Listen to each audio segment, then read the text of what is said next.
Bonjour, bonjour, bienvenue sur ma chaîne. Aujourd'hui, nous allons étudier le chapitre 10 de l'Épître aux Romains, du verset 6 au verset 10.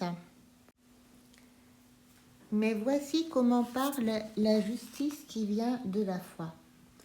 Ne dis pas en ton cœur, qui montera au ciel, c'est en faire descendre Christ, ou qui descendra dans l'abîme, c'est faire remonter Christ d'entre les morts. Que dit-elle donc? La parole est près de toi, dans ta bouche et dans ton cœur. Or, c'est la parole de la foi que nous prêchons. Si tu confesses de ta bouche le Seigneur Jésus, et si tu crois dans ton cœur que Dieu l'a ressuscité des morts, tu seras sauvé. Car c'est en croyant du cœur qu'on parvient à la justice, et c'est en confessant de la bouche qu'on parvient au salut, selon ce que dit l'Écriture, quiconque croit en lui ne sera point confus.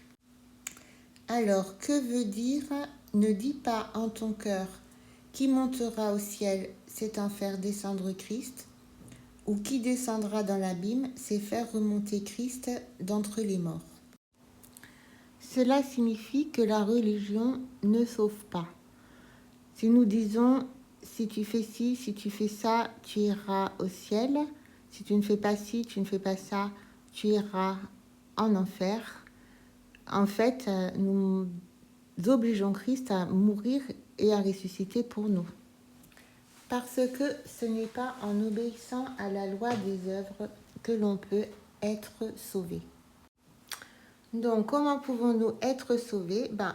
Au verset 9, il nous est dit, « Si tu confesses de ta bouche le Seigneur Jésus, et si tu crois dans ton cœur que Dieu l'a ressuscité des morts, tu seras sauvé. » Croire dans notre cœur que Dieu a ressuscité Christ d'entre les morts, c'est croire que Jésus est bien le Fils de Dieu et que la mort n'a pas de pouvoir sur lui. Donc Jésus a le pouvoir de nous sauver. Mais il ne s'agit pas seulement de croire en lui, il faut aussi le confesser de sa bouche. Nous lisons dans Matthieu 10, 32. « C'est pourquoi quiconque me confessera devant les hommes, je le confesserai aussi devant mon Père qui est dans les cieux. Mais quiconque me reniera devant les hommes, je le renierai aussi devant mon Père qui est dans les cieux. » C'est la fin de ma méditation d'aujourd'hui.